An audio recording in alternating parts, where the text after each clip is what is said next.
Batwoman's ratings recently have been in fluctuation. However, the show is actually getting better.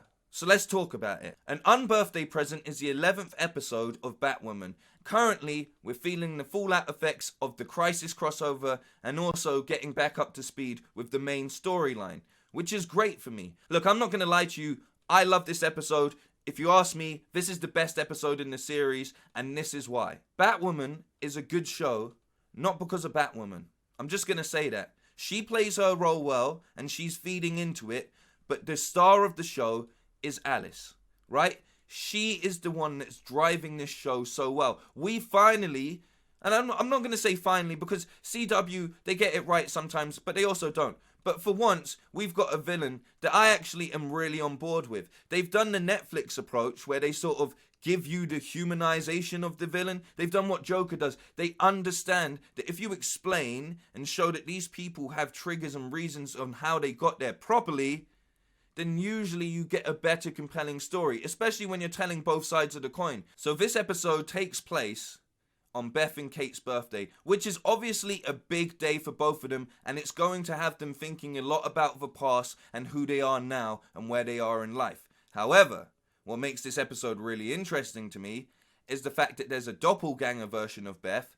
Spoilers, by the way, there's a doppelganger version of Beth who's now living on this Earth thanks to the events in Infinite Crisis, which made every single Earth in the multiverse fold into one. So you can understand there's going to be a few anomalies and such that happen, and we've seen it in Supergirl in the other episodes, and we're seeing it happen across the board. So obviously when Kate finds this version of Beth in the office, she assumes it's Mouse in disguise or something, and we get a little bit of a homage to the Dark Knight thing with the whole like, where is she? Who are you? Etc, etc. That freaks out Beth, as it would freak out anyone, being attacked by your twin sister that, as you know, loves you to bits, right? So she hits the road. She goes running. Kate figures out with the help of Luke Fox, she must be from a different Earth and has been transported here in the events of Crisis. I really like this. If you think about it, the Paragons are the ones who rebuilt the world. So it makes sense that part of Kate's consciousness, rebuilding that world, would have a very strong memory of Beth and what she wanted from reality, thus giving us one of the doppelganger versions of Beth being dragged into this version of Earth, which I think is a really cool touch if you're looking at the little like ins and outs of how the crossover's actually affecting things. This isn't just some random thing happening. This is 100% linked to the fact that Kate's connection to Beth went through the whole process. We see Lex Luthor's change his situation on Supergirl, so now everyone thinks that he's a great guy looking out for the world. Many things have happened from crossover, and this is one of the biggest ones. It influences the story in a great way. The beauty of Alice, the beauty of Beth, is the fact that she's a villain that we are understanding. We see her side of the story just as much as we see Kate's side of the story. They are so linked in the fact that they are twins that we need to know both sides of it. I don't know if we're ever going to see Alice come back completely, and I don't know if this other version of Beth is going to stay around very long, because if you look at the rest of the episode, they were really trying to get rid of her quickly. Like, you know what I mean? But what we got from this episode, because of all of those factors, is a good episode of comic book television. And I am sick and tired of people ripping this show down just because it has a few political agendas that tie completely into what the character represents. Like it or not, people struggle with things that you may not understand, and while you don't need it pushed in your face, there's some people that need their stories being told and those frustrations being told, okay? So when I watch Batwoman, I have no problem with what I'm seeing as far as those little scenes that push lesbian rights, because they should have rights and be respected just as anyone else. How this plays into this episode isn't a bad thing. Because Batwoman is now known as a lesbian, the government and the police, the GCPD, they don't want to turn on the bat signal and ask for help, even though the commissioner's son is in trouble and the mayor's son is in trouble and being held hostage by Mouse, right? That's an interesting aspect, because then we get the thing where Kate can't go out as Batwoman. She's going to have to operate as Kate and not blow her cover and let people know who she is. So I think that really works with the episode. What I don't think worked completely, and it's not a massive go, but I really don't think people around the new version of Beth would have wanted to put her into such trouble and a situation like that when they just found out she's from another Earth. And like, I think that was a little bit of an oversight, and it obviously put her in massive danger, but we got a bit of redemption through that, which is great. This whole episode broke down Beth and Kate Kane. Not Alice, because we got a lot more about Alice, but we understand this world's version of Beth became Alice because she had to escape.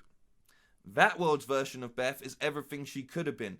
A genius. It shows us the other things. She's incredibly smart. She's incredibly capable. She's fearless. And she will do anything for the people she loves. Now, when you take all of that from the good side of Beth and you apply it to the crazy side, you know, the girl that was locked in a room, never saw her parents again, taught to sew skin together, we suddenly understand how important and actually dangerous Alice is as a character. And that's what this show's done really well. They have built up both sides of... Ultimately, I don't even want Alice to die. Like, you know, I don't think I do. I don't want this new version of Beth to die, but I think they're probably going to kill her, which is really sad. I liked the moments we got from this episode because it was... Look, like... CW try a lot of the time to create these moments that feel emotional, and they miss the mark, right? They miss the mark a fair few times, especially in these little episodes. Not so much in the big episodes and stuff, or when they got to nail it in a final episode, but just sometimes, you know, it's hard to turn out quality writing throughout very long episodes across massively long series, but, and on a quick turnaround. But what made this episode good is it humanized the characters properly, and everyone is finally at a point where they really understand their characters well and they play their roles great. That's what I liked about Gotham once you got to like season 3 or whatever. They just said, hey, we're crazy now, we're just gonna do whatever we want, and it made it more enjoyable. It might not be the greatest show, but it's definitely not the worst show, you know? And I think if you can give Batwoman a bit more of a chance to grow, then we're going to see some really good things. She played her role well in the crossover. She's doing an excellent job in getting a nice villain hero, a classic origin story for two characters that are going to be massive throughout the rest of the series. Maybe you can't get over the fact that every so often they're going to push an agenda. But guess what? Near enough everything you watch will be pushing some form of an agenda.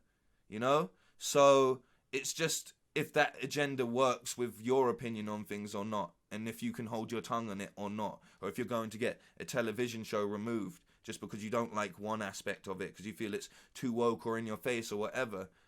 Well, then don't enjoy it and don't watch it. That's fair enough. But I'm genuinely seeing so much people tear down this show. And I think CW are in a place now, like, you know how Marvel can just turn out origin movies and do, like, the first film, like, they can just bosh those out no problem. CW's in a really good place right now because they can do things like bring in this first season and not be afraid to throw theories like the multiverse or the backlash of what happens when a multiverse collides into something that's meant to be as grounded as Batman. Like, you know, the Batman universe, Batman's world, be it Batwoman or anyone that comes from the Bat family, they are the human part of the superheroes. They are the grounded part, and that's what they've done with Arrow massively. But you know, we saw his journey into all of that, whereas with Kate, she's literally just been dropped in, and the series is not holding back on any of that. It's like, look, either you watch Crisis or you didn't. We're going to explain it very quickly, but this is where we're at, and it's a very good place. Everyone's on the same Earth. It's all getting a lot more crazy and comic booky. I think it's in a really good place. Let me know what you thought of this episode. Honestly, that's all I have to say on it. I'm going to continue to cover Batwoman, but I'm also going to be covering Supergirl in a series that I like to call Batwoman vs. Supergirl, where we'll just discuss which had the better episode of the week, or if they drew a tie, because, you know, this week's episode of Supergirl was really good as well. It was great to see Quinn back.